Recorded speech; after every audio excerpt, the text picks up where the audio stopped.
Good morning. My name is Matthew R. Kearns, and I serve as the Associate Director of Member and Alumni Relations for Focus St. Louis.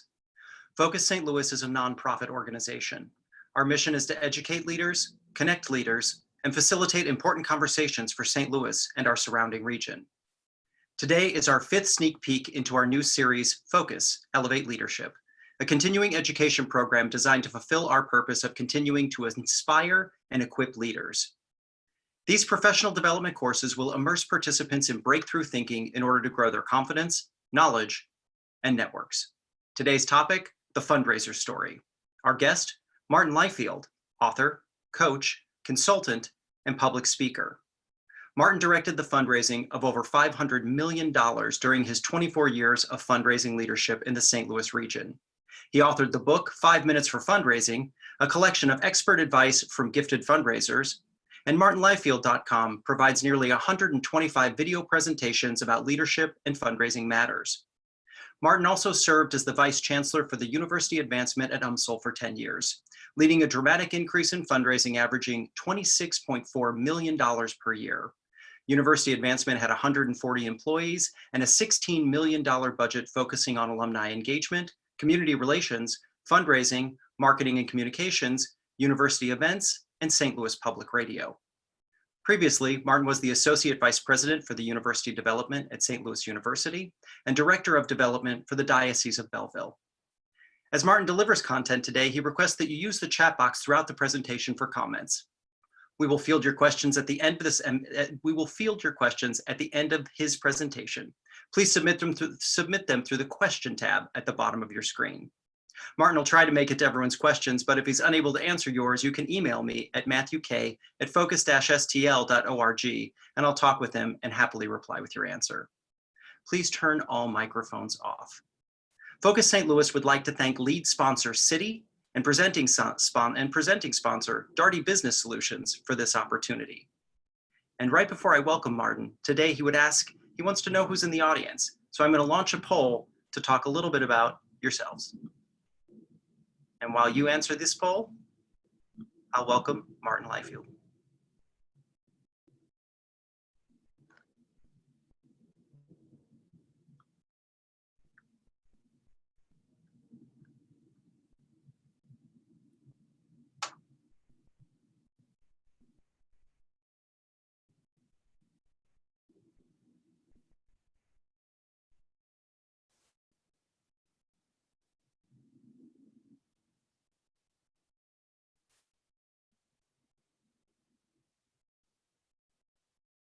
Great. So Martin, come on in. Hello there.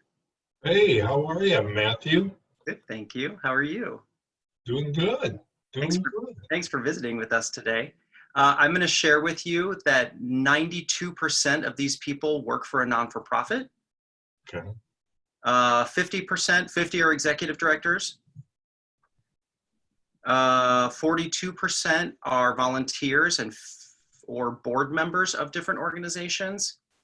And budget levels, 24% are less than $1 million, 28% are $1.5 million or greater, and 48% are $5 million or greater. So thanks, everybody. Now I'm going to take off and let Martin take over. See you in a bit. I want to thank you, Matthew, for this opportunity, and thank Focus St. Louis. I don't know if all of you are engaged with Focus St. Louis or not, but my wife Ellen and I have been engaged with Focus St. Louis for nearly 20 years. I went through Leadership St. Louis, a class of 2002, 2003. Thereafter was involved as a volunteer. We've been donors, annual donors over these years, served on the board for 6 years, and I can truly say that Focus St. Louis and its leadership development programs and the other ways it provides leadership for this community is truly outstanding. I want to encourage you, if you have not done so already, to consider how you can be engaged with Focus St. Louis. I promise you, it can change the trajectory of your career and your life. Not to be too dramatic. Thanks for being involved. It's interesting to hear kind of the composition of our group today. And again, I'm really honored to be able to do this. Now, if you look at the background here, I'm not in an office. I'm in a home office. I'm in a guest bedroom. There's a bed right behind me in case I get bored with myself. And Ellen Howe, who works with Amy Rome at the Rome Group. She works out of the other guest bedroom. And so we're making do, and I don't know how many of you are actually at an office or a home office or sitting in the kitchen or with your feet up, sitting on a couch. I don't know that very many of us are wearing three-piece suits or a skirt today or a dress. You may be in pajamas instead. I took the liberty of wearing something comfortable. I hope you're comfortable. What I hope to do here today is examine this idea of the fundraiser story. And I'm going to speak for more or less 30 minutes. And so I hope you hang in there with me. Take notes if you like. But what I'm hoping to do is bring some encouragement to you. And we're in this COVID-19 environment. And, it's created a hard stop for our lives and certainly for the organizations that we are aligned with, that we serve. And this has been so very, very challenging, hasn't it? It's caused us to have to regroup and to, look into the unknown, if you will, and to begin to project and plan as best we can with various scenarios as to what to do. It's caused us or presented perhaps an opportunity for us to reflect about our own lives.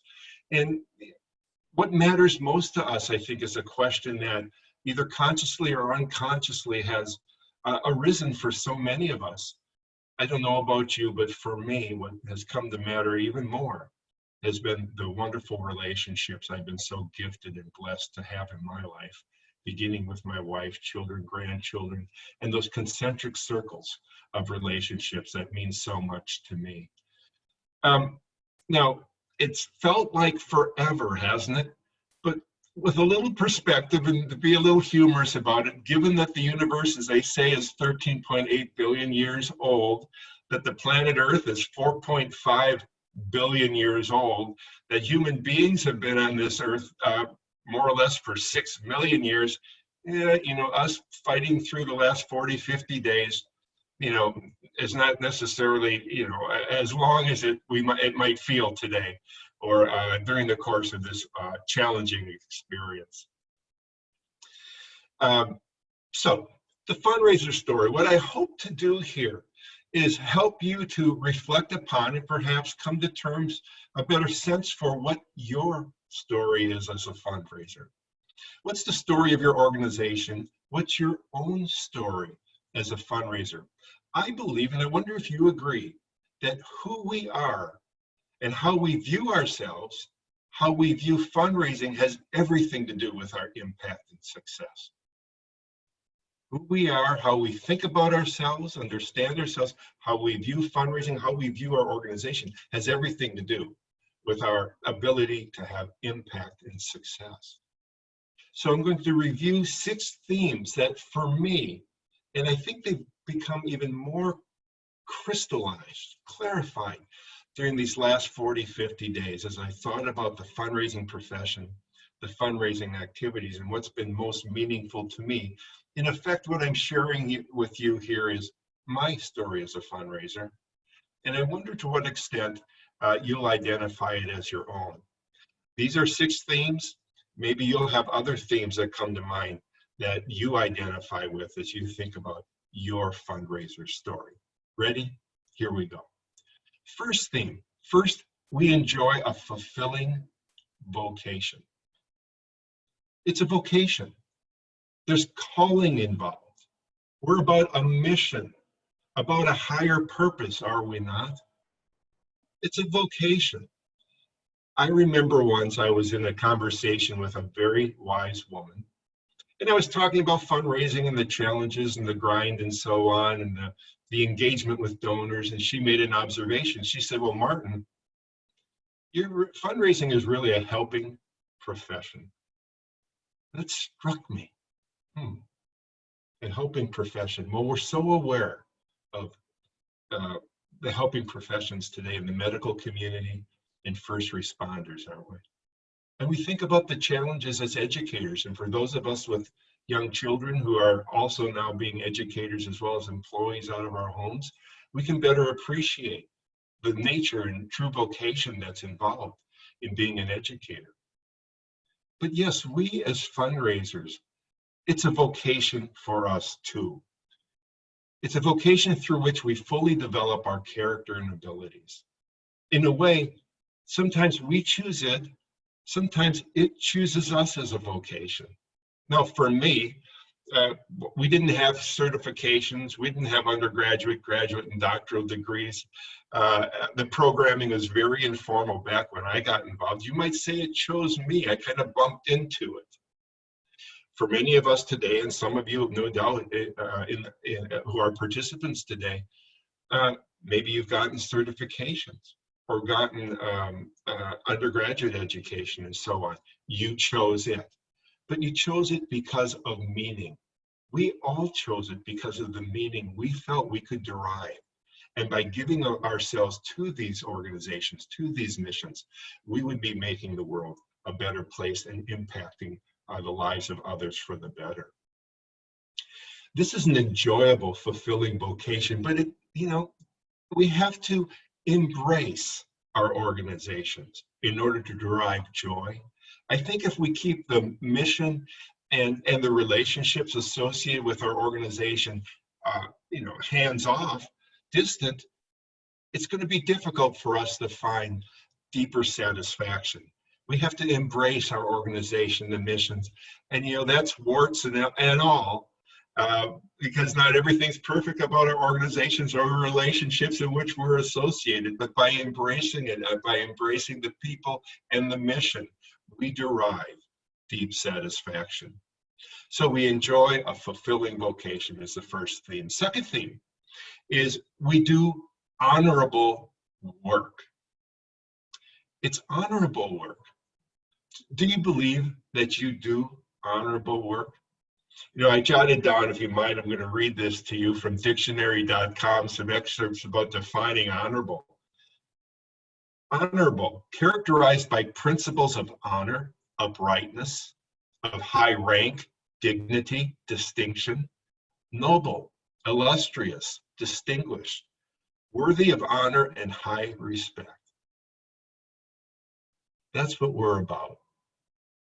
That's what you're about. You're about an honorable work. I don't know about you, but you've probably had this experience. It happened to me any number of times over my career.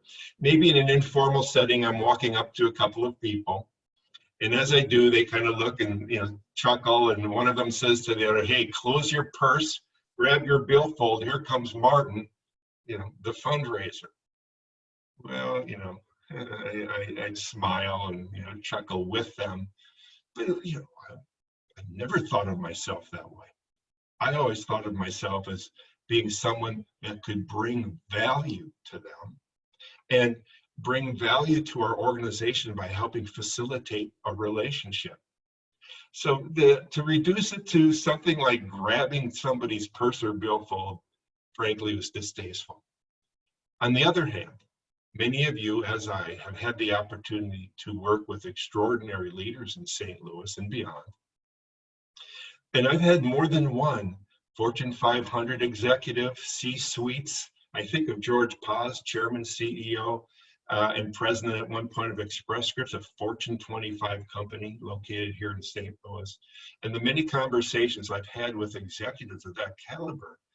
And I've had them say to me, "Martin, I would never want to be a fundraiser. Martin, it's just too difficult." And they would say that because they serve on nonprofit boards. Perhaps such people serve on yours. And they've been involved in going out and reaching out and soliciting on behalf of our organizations.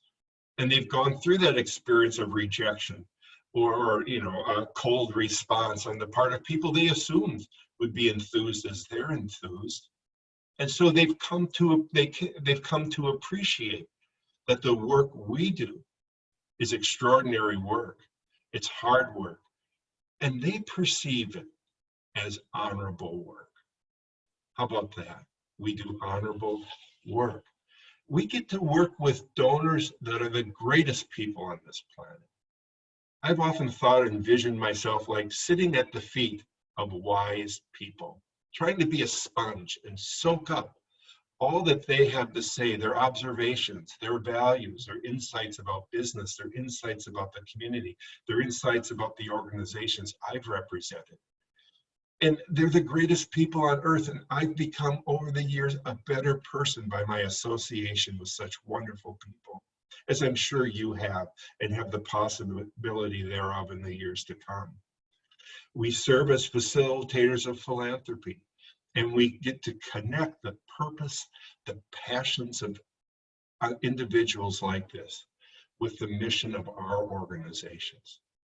What an opportunity we have. We are privileged to guide people sometimes to truly extraordinary philanthropy. We do honorable work. Third, you may not like to hear this, some people don't anyway.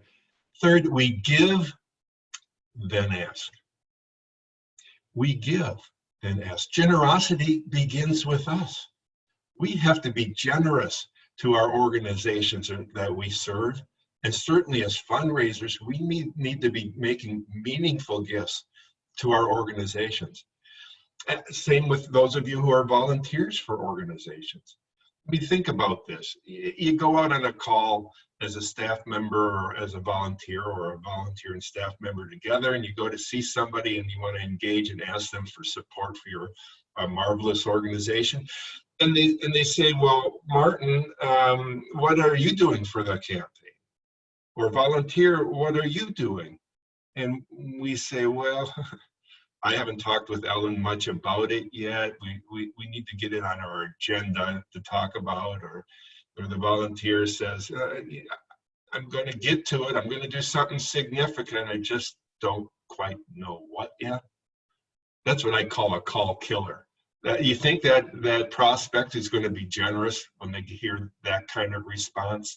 No, when we go and engage with donors, if we've made a significant commitment, significant for us, regardless of the size, it's significant, it's meaningful, then we have integrity, that we can go knowing that we have done our best for the organization, given our circumstances, as we ask others to join with us and to do likewise, given their circumstances and their resources. And by going through this process of determining a gift of greater significance, we may have to talk to others, our spouse, our partner, perhaps family members. We may have to go to an investment advisor if we have one and say, we want to do something, or talk to our attorney because we want to do something in our estate for someone. It takes time. We have trade-offs, we have fears. We think, well, will we have enough money once we want to retire by making a gift like this? Will our children, our grandchildren, be taken care of by our making a gift like this for this organization for which we are associated? And by going through all that and arriving at a gift of greater significance, not only do we derive deep satisfaction, but it puts us in a position that as we guide and facilitate the gifts of other donors to our organization, we understand what they're going through. We have greater empathy. We can be of greater assistance as we advise them to go, as they go through this process, in order to determine what gift that they are going to make. This is very powerful. I'm thinking of, if I might share a story, of Chancellor Tom George, now retired after 16 years at the University of Missouri, St. Louis, and I worked with Chancellor George. It was a privilege for 10 years as Vice Chancellor for University Advancement at UMSL. And I arrived in the first year of the Great Recession, and talk about challenging. And I was working with Chancellor George and his wife, Barbara, Dr. Barbara Harbaugh, about their gift to the campaign. And they were able to structure to fashion a multifaceted gift worth in excess of $2 million. Extraordinary. And when we were able to announce this to the St. Louis community, it sent shockwaves through the community. First of all, a chancellor making a gift of that size based on the kind of money he makes and his wife make collectively. Secondly, who's making gifts of $2 million right now, given the circumstances of the Great Recession? We don't know what tomorrow is going to bring financially. Very, very powerful. And I think about one particular donor, a couple, and engaging with them prior to this, I wanted them to reach $1 million in commitments to the university. I wanted it. And they had given several hundreds of thousands of dollars. They were very generous, but they kept putting me off because of the uncertainty of the times and, you know, the doubt cast upon their resources and their future abilities to give. Well, after we were able to make this announcement of this extraordinary gift commitment of Chancellor George and Dr. Barbara Harbaugh, I met with them. And the response I got was this: well, Martin, given what Chancellor George and Dr. Harbaugh have done for this campaign, and I know what little they make, and when we compare ourselves to them and all the resources we've been so fortunate to accrue, we can't help it. We're going to do the $1 million commitment that you've asked. Powerful. And when we went to see other donors, particularly in the months to follow, they all knew that Chancellor George and Dr. Harbaugh had made a truly extraordinary commitment to the institution. Do you think that carried weight? That carried respect with it? Of course it did. And it made our visits with prospective donors that much more powerful. We give, then ask. Generosity really must begin with us. Fourthly, we develop donors, we develop people. We develop donors, we develop people. Fundamental to our role as fundraisers is the responsibility to develop donors. It's about a relationship that we nurture. And as we facilitate, we stand, as it were, between a donor and our organization to help them find alignment together in partnership through a meaningful and hopefully long-term relationship, the lifetime of a donor, we hope. And we develop these donors by guiding them repeatedly through the fundraising cycle. If you're familiar with that, most likely you are. I like to call it the developing donor cycle. And as we do this repeatedly, they make ongoing gifts, and sometimes of increasing size and increasing importance to them.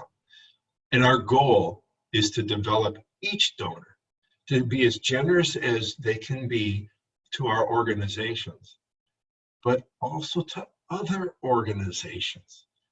When I think about my years at the University of Missouri St. Louis, a young institution with a young alumni base, and the alumni who were most successful that we were beginning to reach out to, none of them had been asked by any organization to give at the levels we were asking for.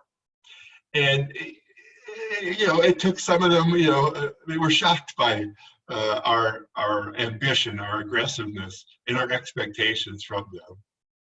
But what I began to see over time is, as they came to that determination, generous determination so often for the university, subsequently I began to see them making really wonderful gifts to other organizations. Now, I don't want to credit myself too much for this, but I would like to think that my colleagues and me, as we engaged with these alumni, we helped set the course, if you will, for greater philanthropic support, not just for the university, but for other organizations that mattered in the community. So we develop donors. We help them to make these gifts of greater significance, and that leads to deepening affinity and identification with our organizations and our mission. But more so, we develop them as people. We help develop them as people. What an extraordinary notion.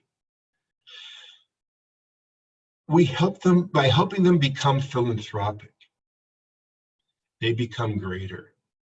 They take their eyes, if you will, off of themselves, and they look beyond. They look at those around them, those less fortunate, those being challenged, They look at the world and the care of the world and the care of creatures in addition to human beings, and consider what they can do with the resources they've been so fortunate to accrue. It's such a powerful idea that as we bring people, assist them to grow and strengthen, deepen in their philanthropic outlook, they become greater people. You know, their respect in the community deepens. Their own self-respect deepens. Their sense of dignity deepens. That's an amazing thought, I think. We are about, in effect, helping their souls be ennobled, enlarge, if you will. They grow greater, they become greater people. They have greater impact. And sometimes as we work with these donors over time, they make gifts of a legacy nature, gifts that will continue to exist and bring benefit beyond their lifetimes. We're a part of that. We're developing them as people. Now, if I might, I'd like to share something with you very personal and meaningful to me. 2 years ago this coming June, I retired from the University of Missouri St. Louis, as I said, 10 years as Vice Chancellor for Advancement. And I had the privilege of working with so many extraordinary people. And at the university had a retirement party for me, and to my delight and surprise, there were many, many donors, and a wonderful turnout. And, but unbeknownst to me, either in addition to this, is that the staff had put together a video, a retirement video. And in fact, if you put it on YouTube, Martin Leifeld retirement, there's a 7-minute video. I love to go to it when I'm feeling down sometimes. It's a real pick-me-up for me anyway. But on that video, Stan and Terry Frericks appear. And Stan and Terry were the first alumni in the history of the University of Missouri St. Louis to reach $5 million in financial commitments. And I had the privilege to be a part of that process with them. And on the video, and I'm going to read this if you don't mind, to illustrate this point, not to be braggadocious, but to illustrate this point that we develop donors, we develop people. So please, if you don't mind, I'm quoting Terry and Stan. By teaching us about giving, Martin, you have given us a great gift. Our philanthropic involvement with UMSL has enhanced our lives on many, many levels. We owe that to you. Martin, because of your professionalism, expertise, and friendship, you made something that is truly enjoyable even more rewarding. You showed us the way to contribute in a meaningful manner, and this resulted in our receiving so much in return. Isn't that marvelous? What a gift they shared with me by saying that. It's so powerful. That's what we get to do in our work, to bring that kind of ennobling, that kind of experience to others as they associate with the organizations that we're so privileged to be associated with. We develop donors, we develop people. Fifth, we manifest ourselves to, this is a mouthful. Fifth, we manifest ourselves to the world as we grow as persons and develop our craft. We manifest ourselves to the world as we grow as persons and develop our craft. You see, work, I know you know this, work is an opportunity for us to develop ourselves, to grow, to develop who we are as people, and to develop our craft, our skills, our abilities, our talents. And through work, work is a fundamental primary way that we get to bring impact to the world and to make it a better place. Each one of us has this opportunity, and work is one of the primary vehicles we have as human beings to do so. So we grow over the course of our careers by taking on more responsibilities. Work compounds itself, you might say, by our being effective in the responsibilities we currently have. More responsibilities are assigned to us. Yes, they are burdensome. Yes, they are worrisome. Yes, they can be frustrating and certainly anxiety producing and so on, but they can be terrifically rewarding, satisfying as we bear the burden of responsibilities so that our organizations might fulfill and expand their missions, and that we can bring other people into this wonderful life of philanthropy. We need to view our lives as being lifelong learners. This is so important that we set a long view for ourselves and for our developing ourselves, developing our craft.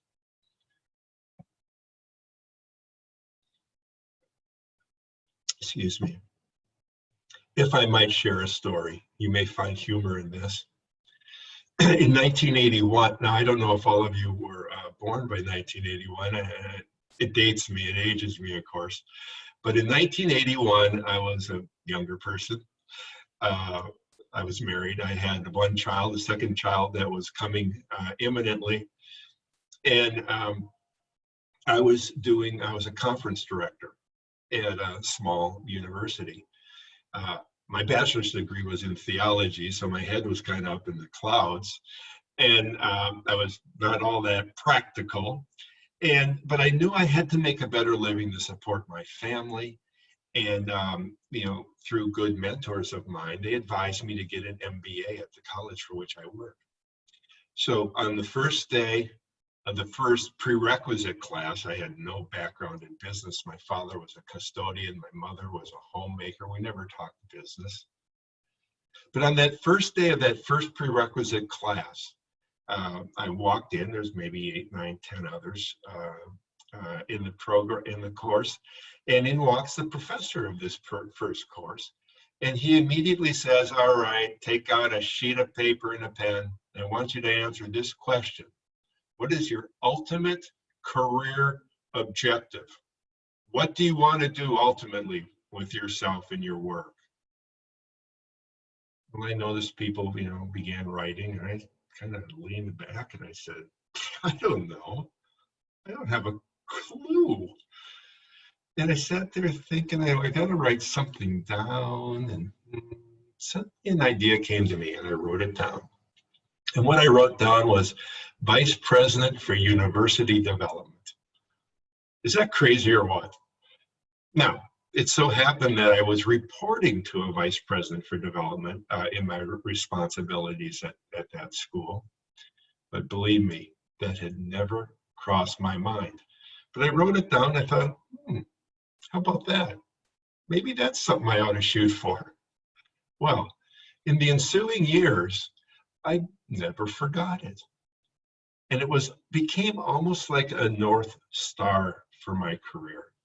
I remember thinking, a good friend of mine, I should say, who was the primary fundraiser at that college, I used to pepper with questions, and I really listened to his stories about going and engaging donors and raising money and the ups and downs of it. I paid attention. And when I got my first job as a fundraiser here in the St. Louis region, as Matthew mentioned, the Diocese of Belleville across the river in Illinois, I began to think, wow, well, this job is the equivalent of being a vice president for university development. It's the senior fundraising position at this diocese. And then after 10 years, I went and worked at St. Louis University, and that SLU is Associate Vice President for Development. I used to think, well, okay, Tom Keefe, the Vice President, he's over all of advancement. He's got a lot of things. I'm really kind of fully over development, aren't I? I'm almost like that Vice President for Development. And finally, in August of 2008, I began in that privileged role at the University of Missouri St. Louis as Vice Chancellor, the nomenclature there, of advancement. And I must say, when I think about those years of preparation, when I got to the University of Missouri St. Louis, I was ready to rock and roll, despite the Great Recession. But think about it, 1981 to 2008, do the math, 27 years. But don't be like me. Don't be a turtle, be a hare. Go through your career more quickly, more directly than me. But what I can say is, like I said, I was well prepared to face the challenges of the University of Missouri St. Louis as they presented themselves, and to take the advancement organization, and by so doing, in many respects, the university, forward during those 10 years. And I can say I could not have had that impact, success, nor my colleagues as they labored at my left and at my right, had it not been for those years of dedication. So don't think small for yourself, my friends. Think large. Think ultimate. Think ultimate. Do that. Write it down. Be ambitious. And you won't regret it. Create that North Star for your career if you don't have one already. Set high expectations for yourself and work hard to meet and achieve and exceed them.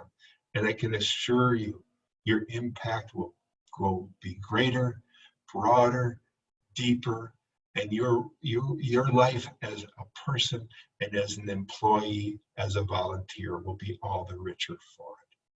So we manifest ourselves to the world as we grow as persons and develop our craft. Finally, and 6, we are trustworthy, we are virtuous. We're virtuous, we are trustworthy. To be virtuous is to have the highest moral standards, to have the greatest character, those mental and moral qualities that are upstanding, outstanding, that people admire and want to imitate. That's the kind of person we want to be, virtuous and trustworthy. I'd like to close with a story, if I might. We'll call her Mary. Mary was a very engaged alumni and donor at the University of Missouri St. Louis during my years there. And Mary had given about $30,000 over a set of gifts over a number of years. I approached Mary and I asked her for a gift of $1 million. And Mary said, I want to do it. I'd like to do it. But she didn't have the resources that she could write a check for $1 million and be done with it. She had to talk to her advisors and figure out how she was going to do it. And as a result, there was some time that was passing, and we had many opportunities to bump into each other. And on one occasion, she looked at me and gave me an update. The gift was almost ready to be made. And she said, Martin, looking me right in the eye, Martin, I'm trusting you. And my response to Mary was, Mary, this is all about trust. And I've thought so much about this. I've shared this story many times, that our work is all about trust. Yes, Mary was trusting me, but what she was truly saying is she was trusting Chancellor George. She was trusting the University of Missouri St. Louis. She was trusting the future of the university, and that the resources she ultimately would be giving to that university would have great impact and help future generations, as the generosity of others helped her while she was an undergraduate so many years ago. We are virtuous, we are trustworthy. I hope you found this presentation to be helpful. It's been an honor to reflect about these themes. These themes are so very powerful to me. I hope they've enriched and encouraged you, and perhaps they've helped crystallize for you other themes that are fundamental to you in your work as a fundraiser. Let's not forget, we're about such a noble profession, honorable profession, and we have so much to be grateful for. Well, with that said, I'm going to turn it back to Matthew. How do we want to do this, Matthew? We have a few minutes yet, don't we? Yeah, we do. And so if you have a question, go ahead and put it in the chat box or in the question box down at the bottom. I'm actually going to kick it off because I have a question. Have you ever been in a fundraising environment like the one we're in today? Yeah. I don't know that anybody has, Matthew. But, you know, in one respect, yes, I mentioned during the course of the talk, I referred a couple of times to my beginning at the University of Missouri St. Louis. And that I arrived in August of 2008. And in September, the economic sky fell.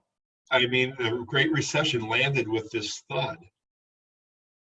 And as I was talking with colleagues and others, what I was hearing is that people were suspending their campaigns. Others that were gearing up for campaigns were deciding to put them on ice for a while because there was so much uncertainty.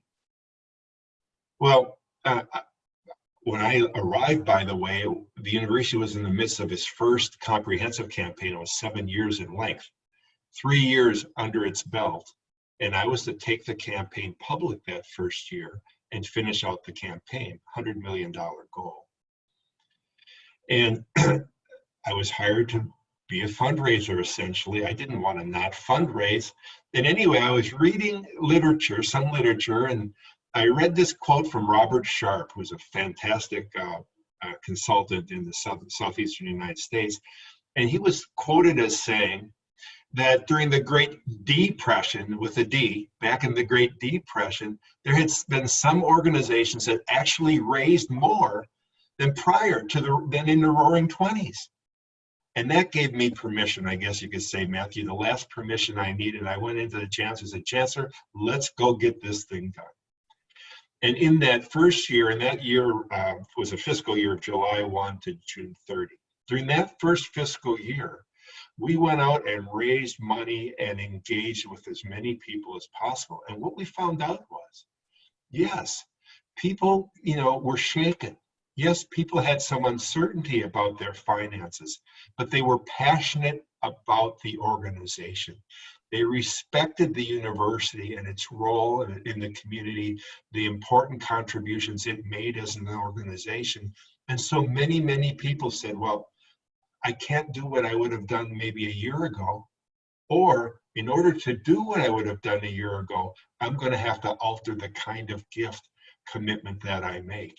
And by working with donors, we had terrific success that year. And Matthew, believe it or not, at the end of that year, we had actually raised 54% more than the prior year, Wow. which was 54% more as the best year in the history of that university.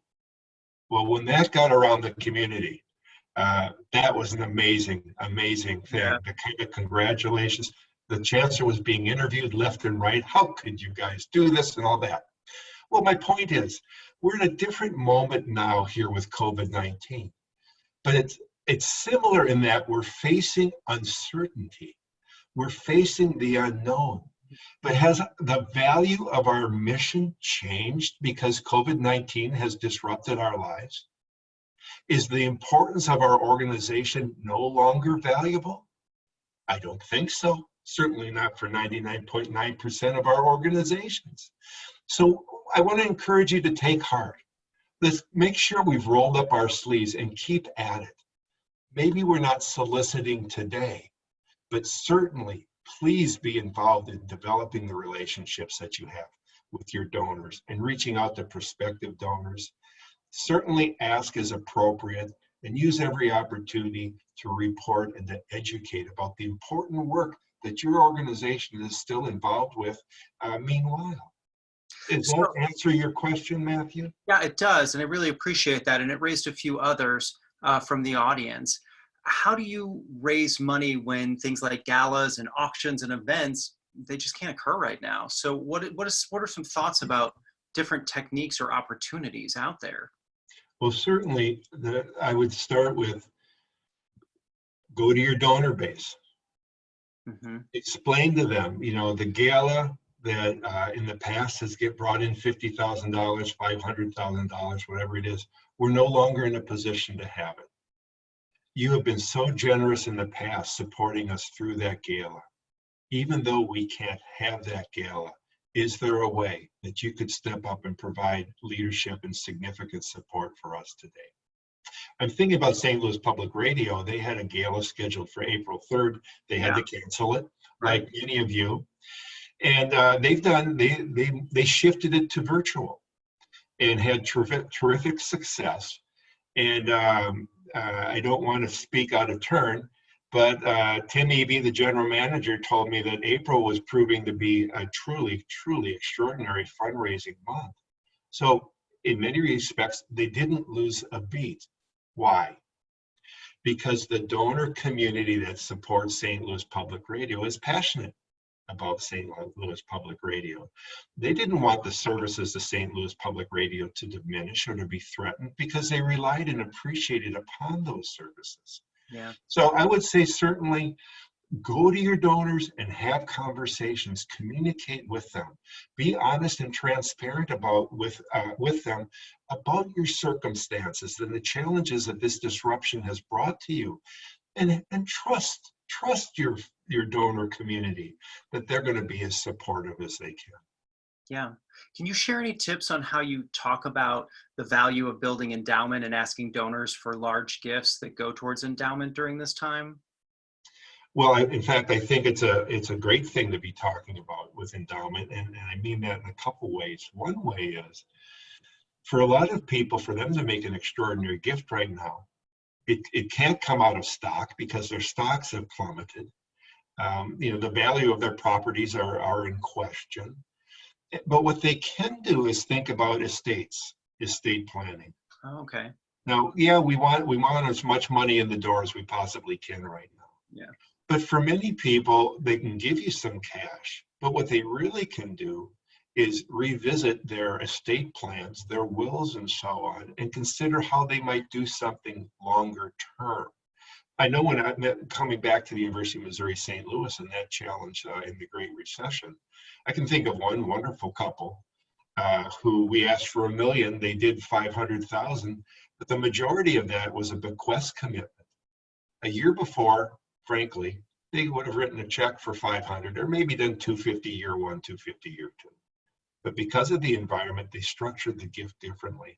So I don't think we have to apologize for the importance of an endowment. In fact, what we can convey about that is, this has highlighted how important it is that we have a substantial endowment to provide financial stability. Because hopefully we will get through this COVID-19 moment. But there will be other moments, there'll be other disruptions in the years to come. And wouldn't it be great if we had the kind of financial base in the future so that we could ride out a challenge like this with greater effectiveness and not in any way diminish our abilities to fulfill our mission? Yeah, that's great advice. That's really great advice. And it's really great to think through the long term like that for the time where we are past this. Martin, I want to say thank you. Thank you for your time. Thank you for your experience and your stories. I want to also always thank our sponsors, Citi and Daugherty Business Solutions, for hosting the Elevate Leadership Series. And if you have other questions for Martin, feel free to email me and I'll get in touch. But I'm going to leave you with somebody who had to sneak out a few minutes early and said that your book changed their whole life and they read it every day and they can't put it down. Well, if you don't know what it looks like, there it is. Right, you can get it at martinleifeld.com. I'll discount it, no shipping and handling, and I'll sign it for you. Or download it over at Amazon for $9.99. Love to get it in the hands of more people because it's not just some wisdom I've accrued, but I've got 26 other experts that give amazing insight and stories in that book. So it's really a great read. Yeah, it's a great read. Take some time, check it out. And we'll see you. Check our website for many other focus events that we have going on. Martin, thank you again. I'll see you soon. Thanks so much, Matthew. Thank you, Focus. Bye, everybody. Have a great day. Bye-bye.